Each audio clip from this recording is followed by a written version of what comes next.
I'm Micah. I wrote a book and self-published it, and it did pretty well on Amazon. Bam, I'll put it right there. I also publish a anthology every year, a horror anthology with a bunch of awesome authors, and it does really well, and it's all for charity. And now I help other people publish books, new authors getting into the self-publishing sphere. I help them do that, and every Friday I get to kick it with my girl and talk about all the awesome things. I like long walks on the beach, and I am 25 years old. Okay. Your turn. Go. We got 2 minutes for an intro. Okay, Chelsea here. I write books. I like to write dark epic fantasy. I show up on a couple of the anthologies Micah has done. Hopefully this year again. Let's just be honest. I have written The Blood of the Lion, The Mark of the Dam, The Dance of Destiny. Now, The Scars of the Wicked is coming out here. I am just hoping that it all works out. So that being said, I've done a few short stories. I have written a dark kids book that is, I'm not sure if it's kids friendly, let's be honest. Oh, it's great. It's very kids friendly. Yeah. Very kids and I am a coffee addict and will find any way to drink my coffee. And I like music. Goodbye. Bye. We're live. Welcome back, y'all. Cut that. That's dumb. First thing I want to talk about is last week we had a pretty chill episode. It was just you and I just chilling, talking, and it was fun. It was great. It was needed. There's Willow. This week, how about we just start with some controversy? Yeah, let's just start with some controversy. I was on Threads, of course, where controversy thrives, like cancerous, gangrenous, disgustingness. So that's where I was. And I ran across this author, J. Carr Writes, and instant follow, and I think you'll know why. Okay. She had a 7-part, this is what I'm thinking, y'all, kind of post. And it was, just let me read it. Remember when reading was about characters, story, emotion, and connection? Now it's about who you follow, what books you enjoy, and how fast you can cancel someone. Readers want trigger warnings, but call trope lists spoilers. They say calling sex-free romance clean is judgmental, but they proudly call their favorite reads smut. Authors are exhausted. We're already juggling story, edit, marketing, survival, etc. Now we're expected to pass morality purity tests or else get dragged by people who haven't read past chapter 2. If you're reading my books because you love the stories, thank you. You are my reader. But if you're reading to audit my beliefs, my bookshelf, or my vibe, we're on different journeys. Art isn't supposed to be comfortable. It's supposed to be honest, messy, emotional, and guess what? Human. If that offends you, close the book. Don't light the author on fire. You want safe? Fine. But don't demand safe and messy and morally aligned and spoiler-free and perfectly branded.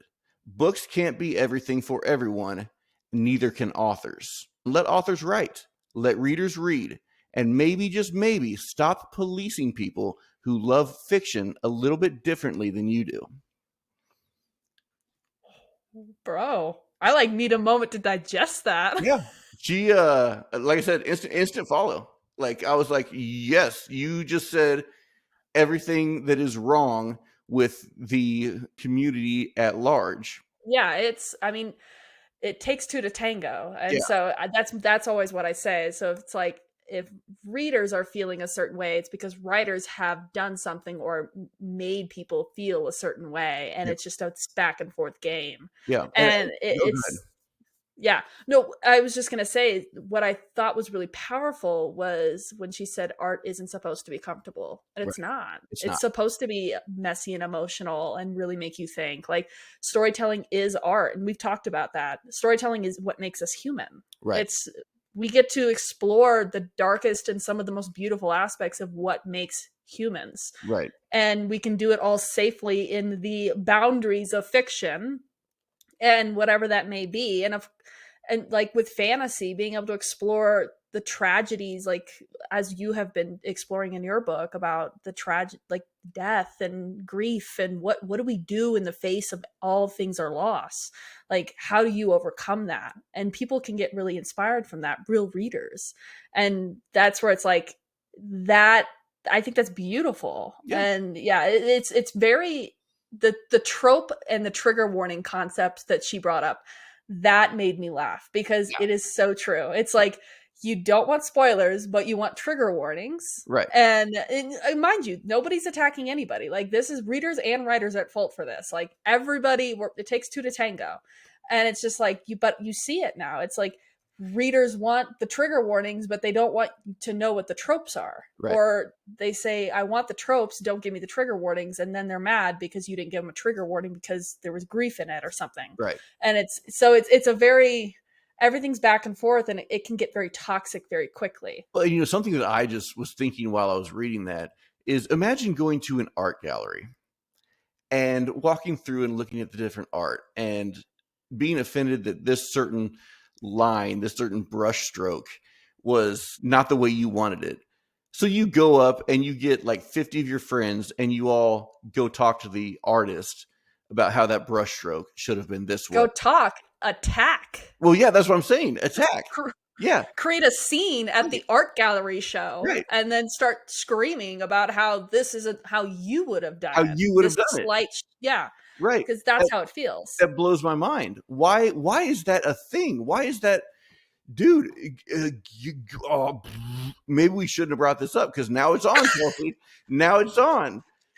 My one of my favorite analogies is there's 100 different ways to make chocolate chip cookies. Yeah. And that's what I constantly use. There's 100 ways to tell a story. But when did it become that if you use number 56 way of doing it, and said person wanted number 57 way of doing it, they now somehow, somewhere in this evolution have decided that you did it wrong. And not only you did it wrong, they're not going to partake in your cookie, but they're also going to flame you and start attacking you. Yeah, and across the internet. And get a group of people to start attacking you. What? It blows my mind, dude. Like, it absolutely blows my mind. It is a slippery slope, and I feel like it's gotten a lot worse in the last year. I don't know about you. I don't think it's a slope, Chelsea. A slope is like this. This is this. Like, a cliff. Yeah, it's a straight cliff. There's no slope left. The slope might have started, here, but then somewhere along the line, it's got sheared into just a straight. I mean, oh, dude, like I don't get it. And you go on Threads, and it seems to be where that cesspool of just attacking someone for their art. It just blows my mind, dude. If you listen to a song and you don't like the song, you don't get a bunch of people together and go after that artist. You just don't listen to the song. How did this become where as soon as you put a book out, it's up for everyone else to decide whether you did it right or not? That was so effing well said, bro. How did that happen? When did that happen? It doesn't happen in art. It doesn't happen in music. It doesn't happen in film. Of course, a lot of it does happen in film if you get on certain. And maybe that's the thing, is maybe we're getting into a vacuum when we get into Threads. Okay, let's take both sides. Let's play devil's advocate as well here. Maybe we're in a vacuum when we're in Threads, and those vacuous, I don't know, angry, lonely people just want to attack just because that's where their group is, and that's the vacuum that they've created for themselves. Same with, like, if you get on certain threads and they start bashing Marvel movies or they start bashing Martin Scorsese for what he did, 30 years ago compared to what he's doing now. But still, I don't see people trying to cancel Martin Scorsese. Maybe they do in a small point. And maybe it's because indie authors are on such a smaller level. So the people that are angry about what they're producing, it's a bigger wave. If a group of people disenchanted with one of Scorsese's movies came and said, "Oh, we don't like that. We're going to get together," and so 500 people got together and said, "Cancel Martin Scorsese." That's a drop in a puddle. But if indie author comes out and does something that people don't like, those 500 people, it's not a drop in a puddle, it's a tidal wave against a small beach. So maybe that's also kind of what we're seeing, is it's on such a larger scale the smaller you are. But the fact remains, this is human art created by a human from what their experience is, from how they percolate life, and through the dripper, what comes out is that art, no matter what it is. That is not for anyone else to, yes, you cannot like it. You can sit there and ponder it. You can say, oh no, that's not for me. But I'm gonna flame you. I'm gonna cancel you. I'm gonna rage a mob against you because the way you perceive a story or life or certain situations is not the way I would. What the F, dude? Well, so it's interesting you say that about the tidal wave and the smaller, indie authors being a lot considered smaller artists, because we are, if I had 500 readers that I knew about, that would be monumental for me, Sure. right? Yeah. Like, yeah, you can check your KU reads and be like, oh, so-and-so's reading. But like, if I was interacting with 500 people and those 500 people came after me, that would be like the end of times for me. Right. So I get that. But if I was like Brad Pitt, 500 people, I'd be like, that would be like a penny, right? It would be It's nothing. It's like poo-poo, but Yeah. why do these people, this certain segment of society, think that it's not only their right, because you have your right to do whatever you want, but think that it's good, it's proper to do that? What possesses people to do that, I guess, is my question. I want to also bring up back the different artists, because I'm not on TikTok very often. I post and I run, and then I, come back and check and see what's going on over there. But when I used to scroll a lot more, I scrolled for small artists, musicians, Mm-hmm. and I would watch these musicians start from like 3 likes to 100 likes to 5,000 likes to holy crap, I just got a deal, and it was really cool to see. And I would check these comments because, that's what you do. You kind of check around on the comments and stuff like that. And like, there's a few artists that I know that are on there that are blowing up right now. And it's like, when I look through the comments, and one of them is more of like a dark rock, kind of in the book talk community, he's leveraging the dark romance readers and stuff like that. Nobody's going after him and saying, you shouldn't say that, or that's considered inappropriate, or anything like that. Nobody's going after him. And he says some stuff you're like, oh, what?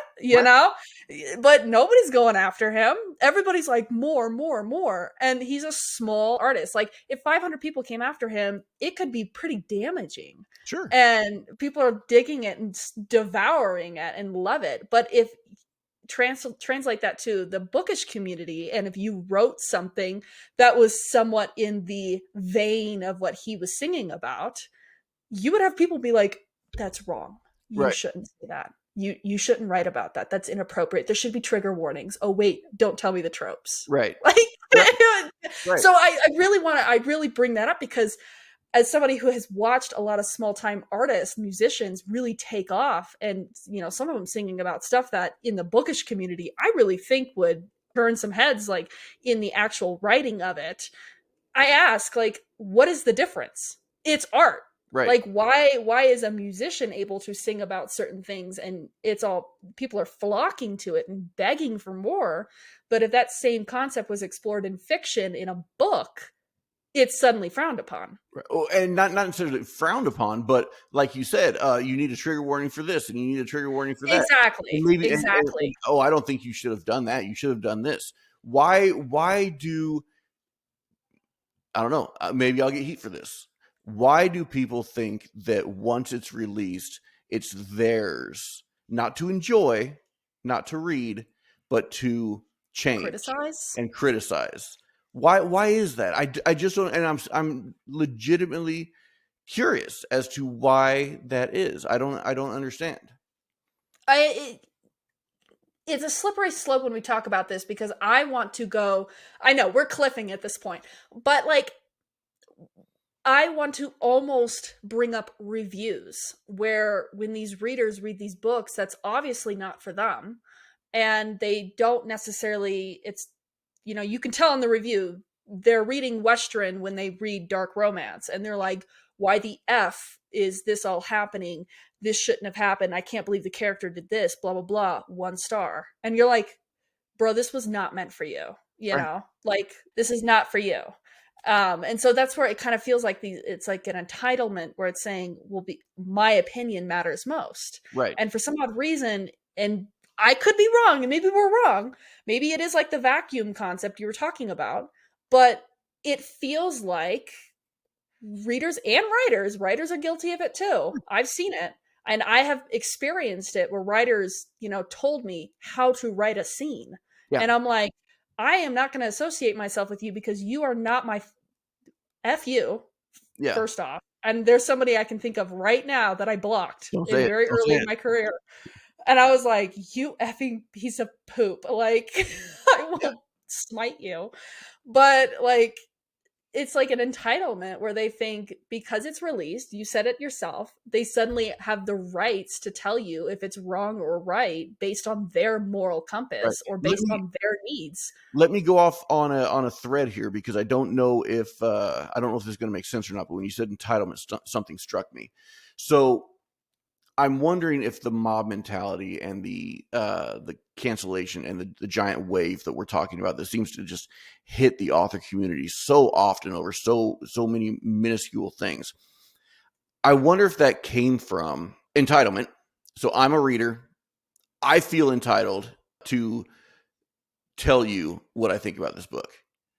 If somebody tells me what they think about the book and they're nasty about it and they start telling me I should have done this and should have done that and they're just gross, I'm going to poo-poo that. I don't care. I honestly don't care. So then that person who is entitled, their feelers get hurt.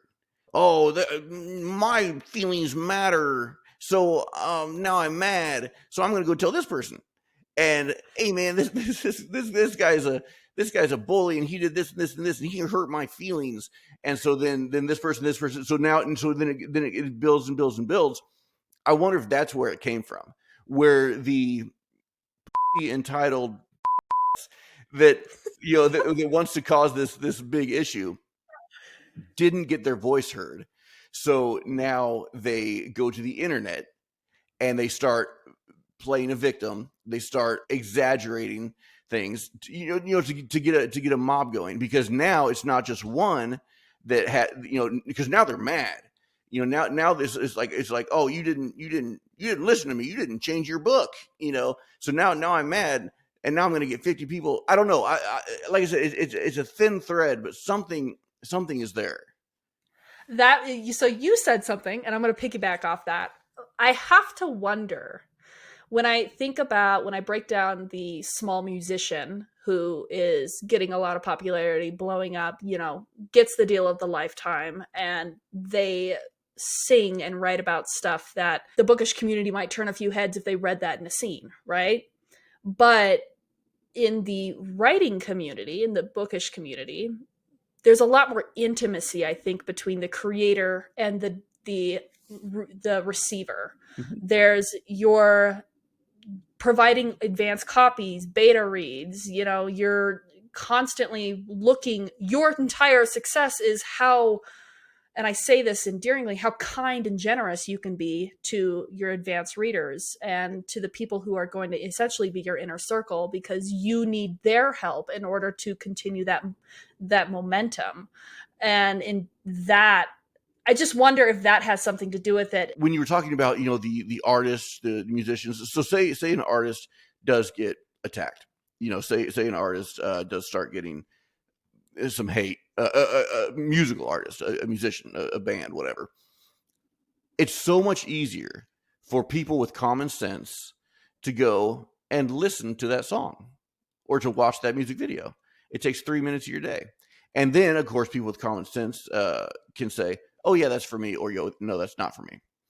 With a book, again, because these are and they're just sucking the life out of everything, including themselves, they don't have time to actually go read the book. They just catch on to something and say, oh yeah, this is, no, I'm not going to go read the book. I'm not going to go actually find out for myself if it's good or not. I'm just going to take, this word and become mindless myself and join the party. Mhm. I don't know. That just kind of hit me as you were talking. Well, and it's really sad because it's like, for example, I mean, books are interpreted, you can learn different things from them. And that manuscript that I worked on, that I'm like, is one of the most powerful stories I've read in a long time. There was a reader that came back and like basically slaughtered her for her ending and was like, this is, you should have done it this way, that way, and the author reaches out to me and is like terrified. She's like, did I do this wrong? And I was like, whoa, hit the freaking brakes, bro. I'm like, why don't you just see what other readers have to say first? And by the way, it was only that one reader who decided their opinion was the grand holy. And, this author is supposed to rewrite her entire ending to accommodate that one reader. Yeah. And the other readers were like, this is the best story I've ever read, and it's just like, you know, multiple readers coming forward and saying it's beautiful, it's awesome, I love it, you can interpret it, blah blah blah. And I'm like, that's when I told the author, I was like, see, I'm like, you're all good, dude. I'm like, it's not a whole, it's not, I mean, like, you've had multiple people working in this manuscript. I can vouch for me and the other editors that were in this. Like, this is a pretty epic story. But it just makes me think of what we've been talking about, because that one reader who felt they were so entitled to slaughter that ending had such an impact on this author. Yeah. Yeah. My dog's coming. Yeah. I see a door open. Is this Chewbacca? Are we going to hear noises? No, this is Aspen. Okay. Chewbacca will be here shortly, though, Yeah, maybe. yeah. So yeah, I don't know. I didn't want to go off on a tangent there, but man, she just nailed it. She just absolutely nailed it. J. Carr writes, instant follow. I just man. J. Carr writes. I'm gonna have to give her a follower. It's Yeah. more and more people. I was like, did another dog just walk in? Oh, another dog did just walk in. Nice. Okay. I was like, what is happening? I have another dog up here, Mr. Nice. Scooby Bear. Scooby's the one we talked about that will he got him just randomly pooped. Yeah. So if I have to get up really fast, please know that he just took a crap. He's the pooper. I got you. So I'm a little nervous now. I'm gonna have to follow her, but I think more people need to start speaking out and pointing out exactly what this chick did and saying, you can't have your cake and eat it too. And that's exactly what it is. And it's directed to writers and readers. And I really do believe that more and more people need to start speaking out and pointing out the blatantly obvious error and the mob mentality logic that is so incredibly flawed, and say, you can't, for example, and I'm going to say it again, you can't ask for trigger warnings and then get mad when tropes are revealed. Right. And I literally just saw that post. You said that and I was like, that's crazy. I just saw something on that from a dark romance author who was saying, I can't provide a trigger warning and you guys get mad at me, but then if I don't provide a trigger warning, you guys want to cancel me. Like, what is it? Right. So yeah, it's very interesting. Oh, we've talked about the trigger warning thing. We don't need to go back into it, but gosh, I hate trigger warnings. I hate them so much. I hate them so much. I get. No, you're trying not to get canceled, Chelsea. You're trying not to get canceled right now. You're trying to be nice. You're trying not to be canceled. Professional. It's fine. Yeah, you're trying to be professional. I'll tell you what. Say what you really think. I'm going to count to 3. Say what you really think about trigger warnings, and I'll cut it out. 1, 2, 3. No. I'll cut it out. I promise. I'll cut it out. You don't have to. I don't like them. Yeah. I don't like them. And I say that because as a personal reader and author, and I'm not even saying I'm not even trying to attack anybody who likes them. Like, as somebody who grew up on gruesome horror, I was never being like, where's the trigger warning? You know? You know what you're getting into. And even if you don't DNF it, put it down. Like I've said, I've DNF'd quite a few books because they were too racy. They dealt with forced things and like things that I can't get down reading. I don't want that in my mind. And never once did I go and write a bad review or try to flame the author. No. I just set it down. And you know what? I was still happy I bought the book because I supported that author.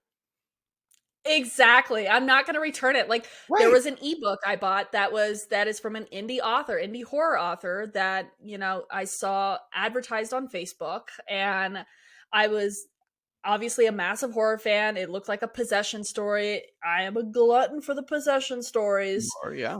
Yep, yep. Exorcist, best freaking book. And so I was really excited. I got into it. He's an indie author. I got to a scene that I thought was incredibly inappropriate, and to the point where I was like, I can't read past this. I was like, this was shock value. Yeah. It was disgusting. And I have read some crazy crap. And I was like, no. And I DNF'd it, but I never returned the ebook. I didn't slaughter this guy. I'm Right. like, because you know what? If you looked at the comments, people loved the book. And I'm like, okay, you know what? Wait, Maybe wait, there was wait, something wait. about that scene. What you're saying is people can like different things in different ways? Yeah. No, hold on. Hold on. You're blowing my mind right now, McKenna. You're blowing my freaking mind. People can like different things in different ways? It's a crazy effing concept, bro. Dude, y'all heard it here first. Let's put that on threads. That's crazy. That's unbelievable. Wait, isn't that how it should be?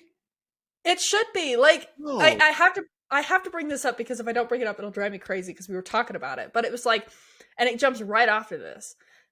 People have different tastes with music, right? I have family members that love certain type of music that I would cut my ears off before I listen to it. But I'm not going to attack you. I'm not going to be like, how effing dare you like this type of music when I don't like it? Right. Right. Now No, we're like, can do everybody your see how thing, bro. can everybody see how stupid that sounds? Yeah. That's And exactly what is happening. in the book community. Right. That's exactly what's happening. There's a kid at my part-time job who's really into, I think you call it EDM or Yeah, house yeah. music or something like that. Trap music, I don't know. I hate it. I cannot stand it. I would never ever listen to trap music. But he makes it. And he's like, "Man, I made these songs. He knows I'm a musician." He's like, "Will you listen to them?" Absolutely, I'll listen to them. I sat in my car and I listened to him. And when he asked me about it, I didn't come back and say, "No, I hated this and I hated this." I said, "I loved where you ramped up before the drop with that snare. And I loved that pad you put in here. I hate that music. I hate it." Let's get them on. But did I tear him a new one? No. I No, told him I told him what was good about it because because you appreciated the process and the right. art behind He's it. creating his art. I don't have to Yeah. like it. It's not for me. It's his. Yeah. Ah, man. Did y'all just hear what I said? Did y'all, I'm gonna cut that and then I'm gonna paste it so that whole segment will be there again, so the people in the back can hear it. That you don't have to like it. It's not for you. It is not for you, readers Mhm. and writers and music listeners and people who like art. It's not for you. It comes from the soul of the person who created it. Mhm. And that can be interpreted by in so many different ways Yeah. by the people who read, listen, watch, whatever type of art that is. And sometimes that resonates with a lot of people, and sometimes there's a handful of people that doesn't resonate with. And that's okay. You don't That's have okay. Yeah, it's like you don't my book is not for everybody. I know there's a couple of people who have DNF'd book 1 because there is a very intimate dark scene that is vital for Morai's character and who he becomes, and I was very adamant about putting it in there, but it was done extremely respectfully. And that is a scene that for a couple of readers they were like, "Listen, I support you." And this was what was so beautiful. I support you. I'm very excited for you. I love the world you've created, but that scene was very unsettling for me. And you know what?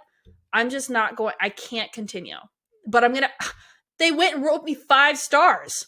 Yeah. Like, because they appreciated the art behind the book and Right. they understood that what was happening was something very intimate for them Yeah. that they could not get past. But that was not my fault. That was not something they wanted to cancel an attack for or create a mob mentality over. So They were, that's the question. That's the question that we pose here in this first conversation is when did it stop becoming about the art? Yeah. When did it stop becoming about the art? That I think is the question. People respond, listeners, watchers respond. Yeah, why isn't it about the art anymore? Why is it about how you receive it? Why is that? If I listen to something I don't like, I don't listen to it. If there's a band I don't like, I don't listen to it. If there's a movie I don't like, I don't watch it. If there's art I look at an art gallery, I'll walk past it to the next one. Oh, and I like that one. What in the world, man? I'm not going to vandalize that piece of Right, art I'm not because gonna I didn't vandalize like the it. art or flame the artist. I'm gonna be like, oh, that's not for me. You know? And if there's a book I don't like, I just won't read it. Right. But for some odd reason, and I am so interested to see what everybody has to say about this. Why is there a difference with the bookish community? Yeah. Why is there and we say this, a sense of entitlement to flame and go after the author for how they created art? Right. When you don't see that in, I mean, obviously we said of movies, there's a very niche, threaded Reddit world out there that you could get into if you really wanted to get into details, but it feels much more loud in the bookish community, a lot more people wanting and willing to speak out and say why this is wrong because it didn't align with their values or likes or needs or wants. Let me read what Carr wrote here again. Remember when reading was about characters, story, emotion, and connection. Now it's about who you follow, what books you enjoy, and how fast you can cancel someone. And it is true. It's trending. That is trending. Now we're expected to pass morality purity tests or else get dragged by people who haven't read past chapter 2. I love that line. Yeah, I do too. If you're reading my books to audit my beliefs, my bookshelf, or my vibe, we're on different journeys. Art is not supposed to be comfortable. It's supposed to be honest, messy, emotional, and human. If that offends you, close the book. Don't light the author on fire. And it's so true. It's so true. Yeah. Certain people think that they have the right to pause this screen, zoom in, and look at my books. And if there's a book in there that they don't agree with, I'm an enemy. You're an enemy, and they will do everything to come after you. I'm an enemy. Why? What? On what planet, in what space and time is that okay? It's not. Everybody has a right to their opinion. Everybody has a right to their life. You have a right to their life. Yeah, your morality is not my morality. And your idea of a certain story is not my idea of a certain story. Please write your idea of a certain story. You're 100% allowed to do that. No, you must pass the mob. you must pass the mob test and see if you are accepted into the machine before you are able to. No, I don't know. We spent too much time on this, but I think it was a good topic. I think it was a good conversation. I hope it resonated. It sucks. It's stupid. I hate it. It's disappointing, and I really want to know what people's thoughts are about it. Like, do you really feel like there's a difference in the bookish community? And maybe we're missing something. Maybe there is in the musician, art, movies, all of that. Maybe there is a thread world out there that is very much like the bookish community. And if it is, let us know. That would be very interesting, because then we could talk about humanity. Well, yeah. And of course, we are involved in the reader-writer community, so we see more of it. So we don't see that other stuff, but we're talking about what we see, and what we see is not good. It's very controversial. It's very toxic, and it's extremely disappointing when I can imagine as a newbie author, because I can definitely say when I joined social media 4 years ago, maybe 3.5 years ago ish, it was very different world. Yeah. It was so, even Twitter, my goodness, like there was a group of authors on there that there had to be 1,000 different replies from each other, because we would purposely start this GIF game and it would blow up, and we would be on Twitter and it would be an all-day event, and we were all across the world, and Twitter was much more friendly, right? and it was just for the writers, right? Writers and readers. And you would be on there, and it was so much fun. And I have no idea what happened to those authors. I don't know where they are now, but it was And, just so cool to see everybody connect. and And that's how Instagram used to be. Instagram used to be yeah. a gigantic, huge community where it was not cliques or niches or this ideal and that ideal. It was that we're all readers and writers, and that's what we love. And it was Mhm. all support. It was all lifting up. And That's now it's what social media used to be. right. And now in the last 2 years, I would say, and definitely in the last year, it's transitioned into how divisive we can be. Right. And now we're scrutinizing everybody's art and how we interpret it. And suddenly it's like everybody's opinion is wrong. And And if you not don't, only art, but life choices, yeah, and who they are as a person. yeah, What? it's what happened. It went from lifting up to tearing down in a very, Yeah. very short amount of time. And I don't know where or how or why. I don't know what was that climatic moment where we were like, we're awesome, it's a fun community, across the board, right? Whatever social media platform you're on, to like stepping on each other's heads to get on to the top and tearing and kicking and whatever you can do to hurt the other person. Right. And even if that means you are a writer or reader indulging on a book and deciding, go instead of saying this is how they've interpreted these life lessons or this concept, they decide to completely tear you down. So what? They can feel better about themselves so that they feel like they've got one up. Like Right. where, and I say that as a writer to writer, Yeah. because I've seen that happen. It's like, what happened? What was the change? Yeah. I need to know. Like if somebody has an idea, let me know. Yeah. Give us a timeline. I'd love to know. I'd love to see it. It's bothersome. It's very sad. It's a sad state that we're in. It is. Yeah. And I think because of that, even in my presence on social media, I am extremely positive. Some might say, does she have her life together? Like, is she? No. I am drowning in task. Thank you. Like, and I have my own life problems, but I see so much toxicity in the community that it's like I don't want to present and talk about any of that on my platform, like like whatever author platform I'm on. Like what I do is I get on there and I'm positive, I'm uplifting, I'm supportive. I'm like, it might not be for me, but dude, I'm going to cheer you on to the end, and I'm going to be your number one fan. Absolutely. Like, Yeah. because the world Whether needs I like more. it or not. Yeah. Yeah, I'm like, Dude, you're creating art, man. Like that. yeah, That kid at my part-time job. I can't stand that music, but I'm there for you 100%. You need somebody to help you mix it. You need help. Do you want me to lay a guitar line down somewhere for you, dude? I'm there yeah. because he's creating. And there's an appreciation for the process of creating art because it represents humanity in us as people. Right. It's like, it's beautiful. It is. Yeah. So I think that's like that one book I DNF'd because it got too dark sexually for me. It's like, dude, who knows what he's going through? Who knows what was going through his mind's eye when he was writing that? I don't need to go any deeper than that, people. yeah. You don't need to go any deeper than that. It's like I didn't enjoy it, but I didn't flame him. I didn't return it. I'm glad I supported him because he's creating art. Yeah. And that's what it is. Art's been, I mean, and we've said this before, but art's been with us since the start of time, dude. Yeah. That's how humanity is built and connected, and that's how our cultures are created. It's Right. and sustained. It's beautiful. Micah didn't say anything about my nails. I haven't. Well, you got me so fired up by bringing that up, Chelsea. Why did you have to bring that up before I could notice your nails? I got all fired up. Chelsea, let me see your nails. Those are beautiful. I can't tell if they're like Robin's eggshell or if they're skulls because I can't.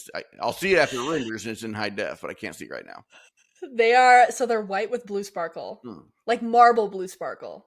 Sweet. They were really fun to do. That's I right. was like, yeah, I feel this. Yep. I feel this today. That's So, okay.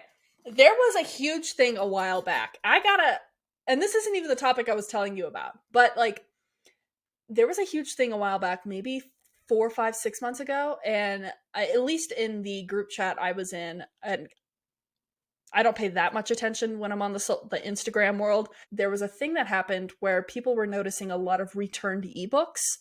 Like they would be read and they knew they were read because it would be like if you were paying attention and you were tracking your sales and saying, okay, I had 12 sales today, 12 sales tomorrow. Let's say it's a 200-page book. And then on Saturday, suddenly a book is returned.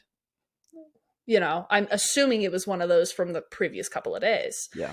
And so there was a thing where a lot of authors started noticing that there was this just wave of returns, and it was just really bizarre. And I remember thinking, that's effed up, dude. You know, as a author, you put your heart out, you price your book competitively low, and then you are making these sales, and then suddenly you start seeing this -1, -2 on your sales graph.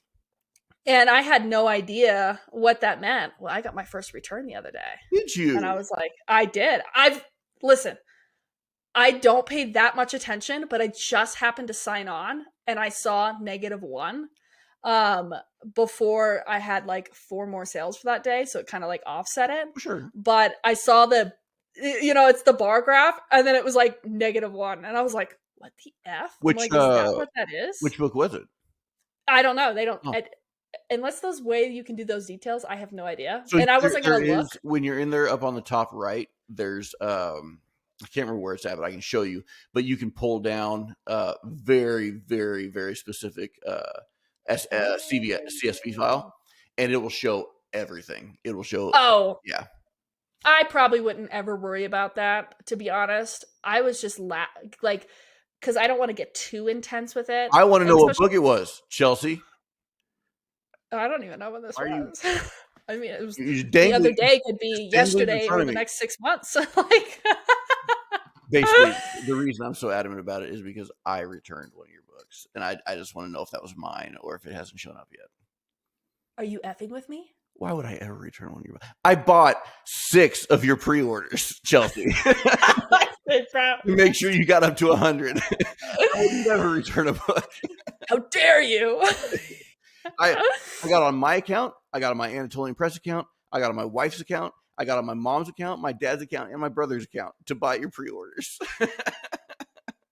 Bro, dude, that is insanity. Yeah. I expect you to do that for the Dragon of Dread Deep now. Of course, so. absolutely. Of course. Yeah. And I will do the same for you as well. I 100%. You need to get on your dog's accounts. You need to get on the Elks accounts, your turkeys accounts, all those accounts, and you need to pre-order my book. Darn right. Yeah. I'll do it. Yeah. No, I just thought it was really funny. I thought now, and I'm not at all attacking the reader that did that, but or whoever that was. I just thought it was interesting because I had actually this is the first year I've ever paid attention to sales or anything like that because I'm regularly checking, especially now being on KU and have done events, and my books are priced consistently at 99 cents. And it's just like, I'm much more aware of it because interestingly enough, I've noticed that there's a lot more accountability on my end and knowing that the books are doing pretty dang well. And I'm like, oh, wow. Like, it's almost like reassuring. And there's accountability where I'm like, I'm going to keep writing, like, right. Sure. There's these readers out there that are waiting on book 5 or whatever it may be. So it was probably just for pure jelly resentment. It was probably. Bro, you said that. I hope you're blurping that. I will definitely be blurping it. Blurping. That will be blurped all day long. I'm gonna blurp it so hard. Horde. But no, I just thought it was interesting. I do wonder though, like, if anybody has had books returned, like that you're watching this, my curious thoughts are, what are your thoughts about it? Because like when I had that book returned, I didn't even think twice, personally. And I think I personally didn't think twice about it because, one, I'm not going to pick a fight with a stranger and myself.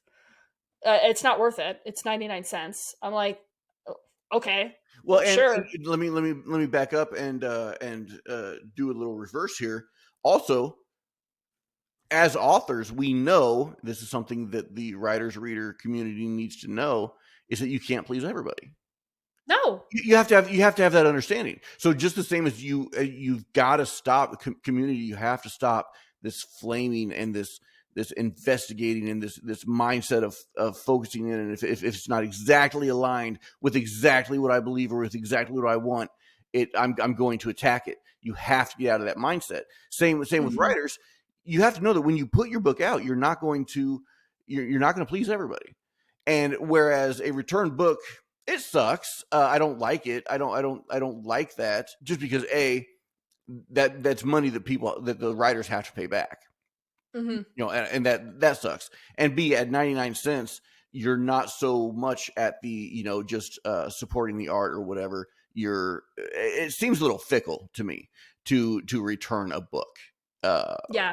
It really does. But that's besides the point. That's no judgment. It's just my personal feelings on it.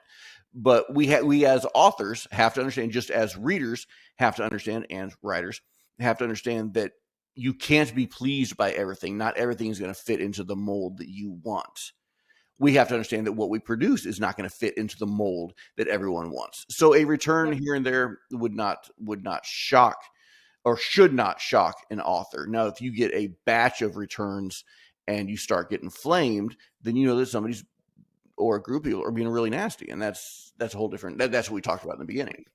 Well, and I was going to say is there was, and you said that it triggered a memory, but there was that batch of returns that happened like 6 or 7 months ago because readers were thinking they were going to get their money back.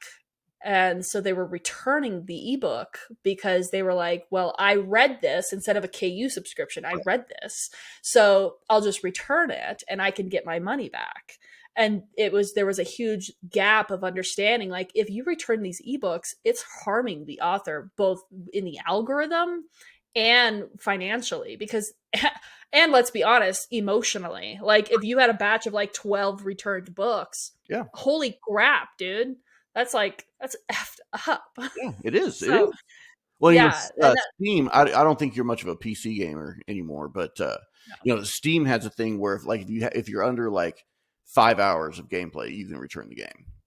Oh, wow. I 100% think digital readers should do that. Absolutely. If you're under 100 pages or something, you can return it. But if you've finished, or if you've gotten the bulk of it done, then no.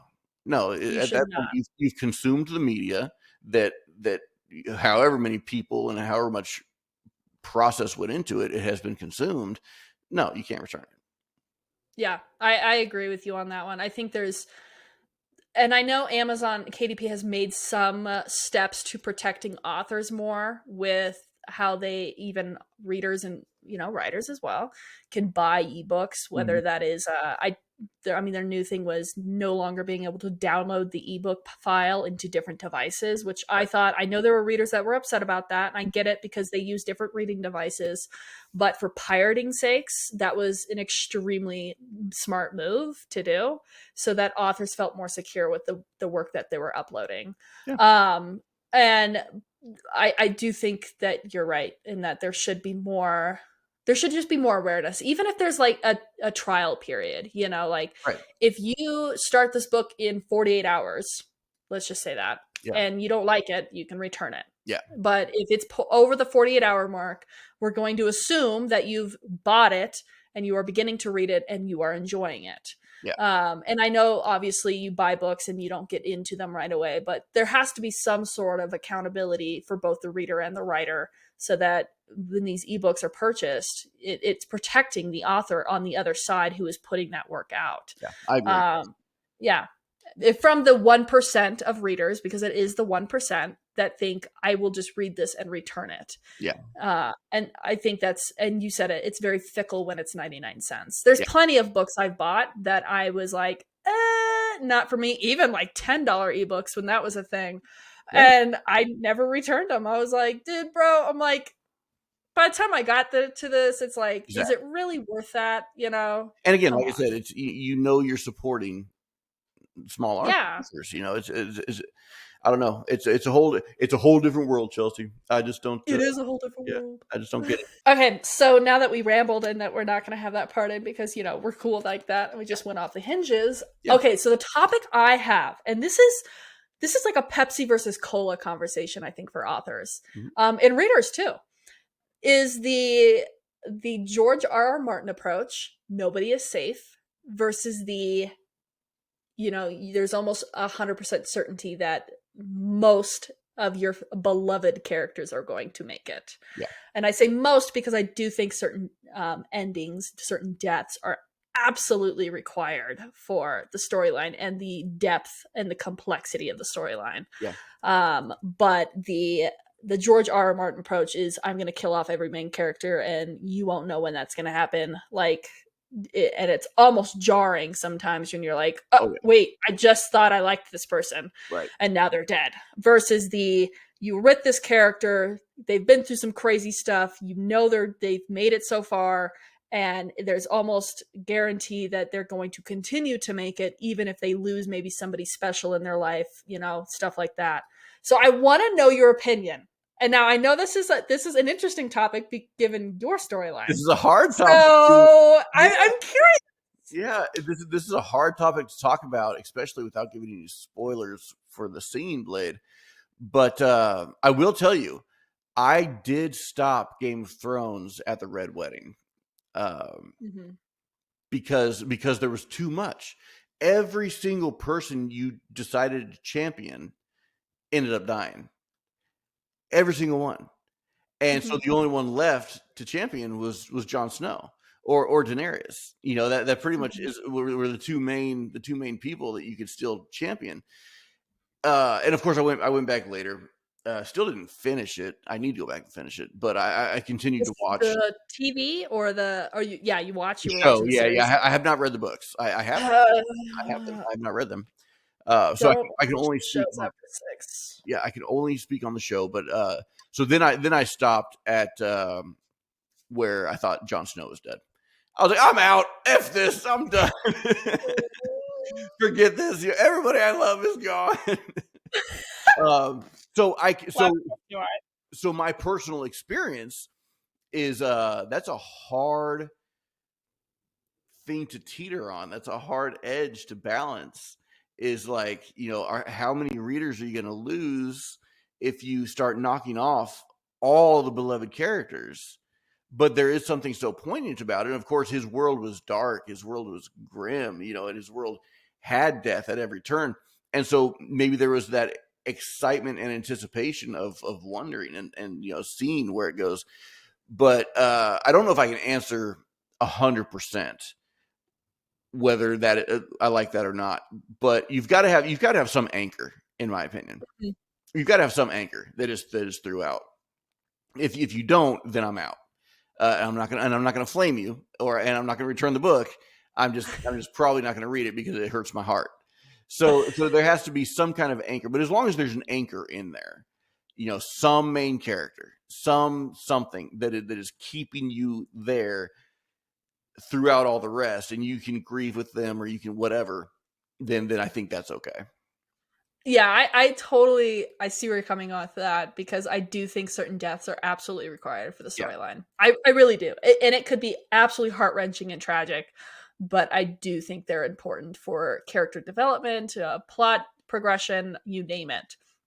And I think when you're working with more adult-themed books, and I say that like mature audience, right? We're not talking young adult. I'm talking mature, like mature concepts that you're exploring, whatever that means, even grief, it's like you need that almost so that you can explore those concepts. And that's the entire point of adult themed books, whether it's just an epic fantasy that explores adult themes or mature themes, right? And I say adult and mature interchangeably here, because I don't think you have to be a certain age to read that, right? It's mature themes that you wouldn't catch in a 12-year-old's book, right? But although some of those stories can be pretty freaking epic, like Earthsea series, that'll rip your heart out. Yeah. Oh my god, that's considered YA, and I'm like, I actually didn't know that. Yeah. I was like, WTF? Is there a dog right here? There's a dog There right is. here. She's There's a back. dog. She's back. Yep.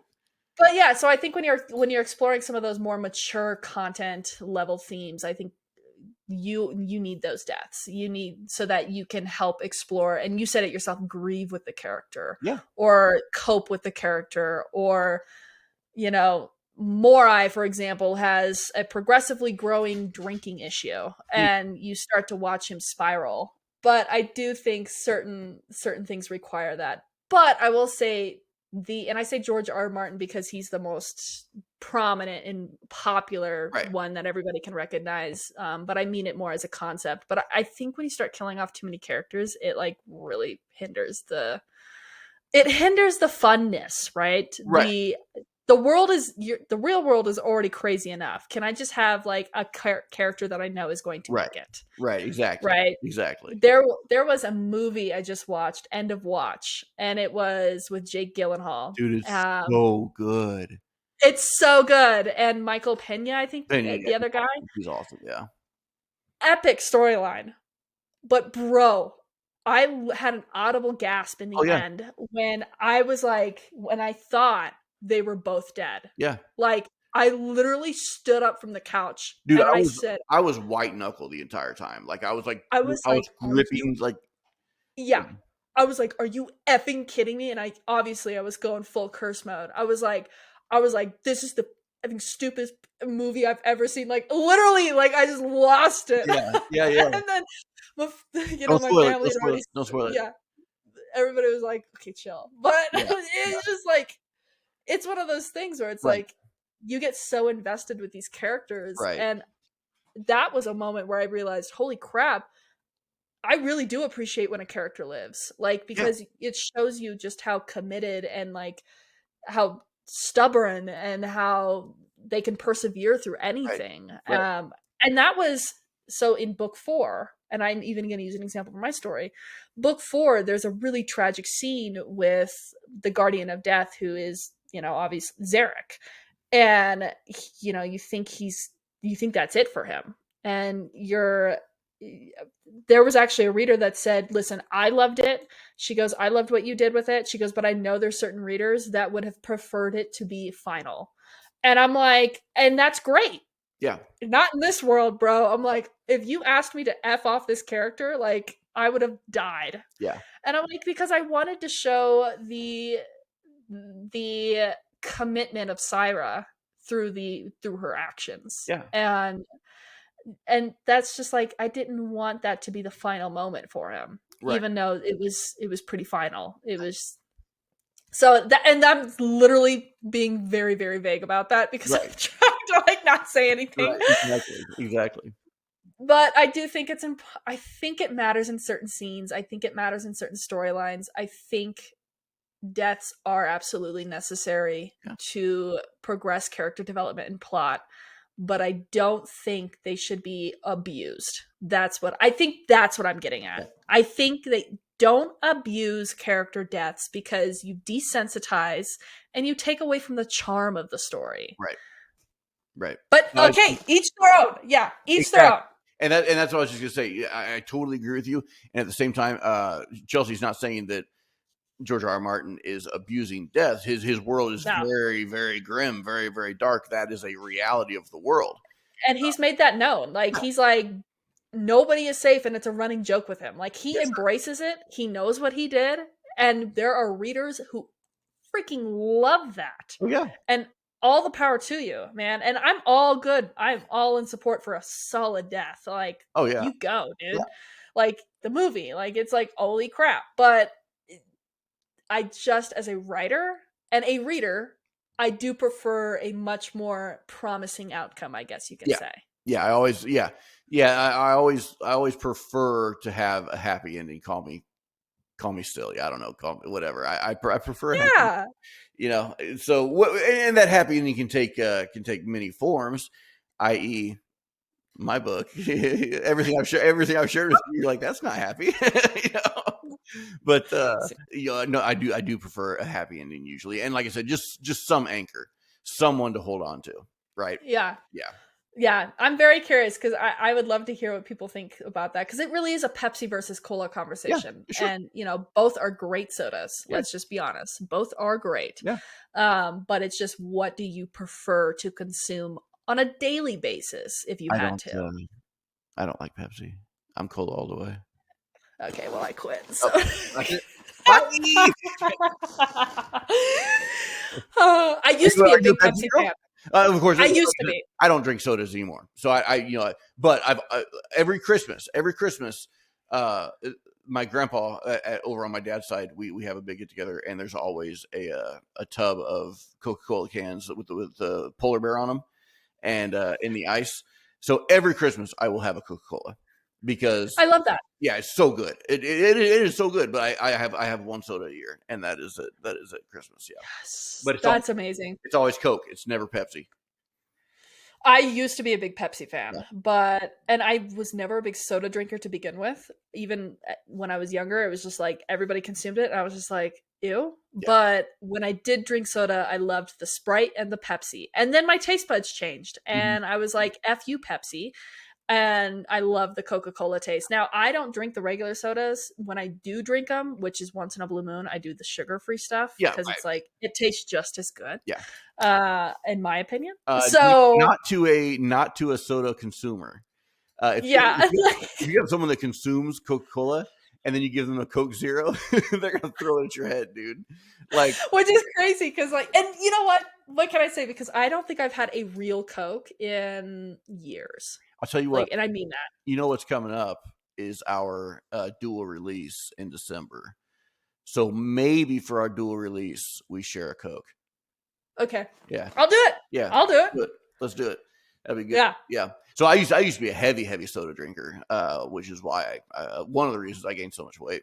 But yeah, so probably since 2019, I've been strictly water and coffee, except for on Christmas. It's Yeah. I love water and coffee. Like, it's good stuff. Yeah. And like there's a zero sugar lemonade that they have now, and they have like a mango lemonade and a strawberry lemonade, and it is bomb. So like, because Really? on those hot summer days, you're really thinking like, can I just mix something up? Like, do I really have to have this? Right. But I don't want the 80 grams of sugar in this like Exactly. one cup of lemonade. Right. But so we found it and it tastes delicious, and Not it's like, so we'll pull on that every now and then when we're like, okay dude, I can't have another freaking coffee to save yeah. my life. Yeah. Like, so it's good to know that those options Right. exist. Absolutely. And and I'll have a nice cold beer too on a hot day. I'm not. Yeah. Ooh, I'm not see, against. I'm not against still having a beer. I'm not a big I don't like the taste of beer. Yeah. It's a. It all tastes the same to me. Oh no, you're drinking the wrong See, beer. it's my taste buds, right? Like, I have tried, like, when I was in Germany, here is a freaking real dark ale Yeah. brewed 12 feet away from you at the Hofbrauhaus. Oh my gosh. And I was like, it tastes the same. No way. I would love to taste that. I would love it. Yeah. Like, I don't consume any alcohol anymore either, unless it's on a special occasion, right? Me either. Yeah. Oh, you and your banana liqueur. Let's not forget that episode last week. But I don't recall any of it. yeah, Kidding. but I will. Yeah, I'll have beer. Beer's still good to me. Beer is still good to me. Bourbon is still so good to me. But I don't. One thing I can't remember if I told you this or not. But now that I'm in the band, our rehearsals are on Mondays, so I have had to reserve all calorie, sugar consuming for Mondays Believe because it, bro. we get there. And Jeremy, I have a wet bar downstairs too, but it's empty because I don't drink any alcohol anymore at home. But we get there, Jeremy's got a wet bar. We all stand around the wet bar and just start drinking. And then we go practice, and we drink through practice, and then we come back out and we drink as we discuss how practice went. So it's like, okay, I'm gonna have to start just basically fasting, eating like broccoli and chicken breast Through the week. through the week, just so I can consume everything that's being consumed on Monday. It's kind of what we do, because we'll do a fun drink night, and because it's not like we do sugars or anything like that anymore, and we're Yeah. like really like we don't do the carbs routinely, like none of that. And so it's like the drinking, like we'll do a fun drink night like once a week because it's like our cheat night. It's Right. like our fun way to like kick back and stuff like that. And you feel good when you know you ate healthy the rest of the week. Yeah. And so yeah, but that banana liqueur night got out of hand. Yeah. So I will say that was, we don't do that like ever. And so I don't know what happened. You know, my dad has been on no carbs. I'm talking zero carbs. He's been on zero Oh carbs wow. for probably 15 years. And he looks great. He's 70, he's like 76 or something. And he just looks great. It's crazy. He's still out, you know, dark tanks. He's out on the land all day, you know, building fences and things, right? Crazy stuff. Wow. But his one thing is he's like, if I'm going to consume carbs, it's going to be beer. You know, so yeah, it's like so he'll drink his carbs in a beer, but he will not touch any other carbs. Yeah, it's crazy. That is freaking awesome, dude. More power to you, Dude, dude. And whatever I wish I could do that because he looks great. He's got so much energy. But I have a thing with carbs, as you can tell by this cute fat face of mine. Most let's be honest, some of it's beard, but I got a poochy face because the carbs are great, man. they're freaking delicious, bread. dude. Trust me. Can you It's say like can you say no to warm bread? No, you can't. no, No, it's not possible. no. Literally, like that's why it's like I could not do what your dad did and just cut it out Zero. entirely. Like we'll sit down for a meal, and even like, you know, because his side is Italian, and his grandmother, my nanny, Wow. she came over from the old country, right? So we have like some pretty serious Italian blood, Yeah. still in the family. So on Thanksgiving, he'll get up like 3 a.m. and he'll start cooking an authentic Italian pasta and meatballs. So Your dad? yeah. So he starts like And 3 a.m. and we eat at like 5 p.m. that night on Thanksgiving. And he will sit there and he'll have his meatballs and his salad and his olives and things like that. But he will not touch the pasta or the breads. Like it hasn't for 15 my years. heart. Yeah, it's like how can you not eat this delicious food? And he won't. It's crazy. Oh, I couldn't. That's you know what? I know it works for him and he's happy, Yeah. but I would die. Oh yeah. I don't know how he does it. I don't know. It's exaggerating, yeah. but I wouldn't die. But like if you told me you can't touch chocolate cake ever again. Yeah.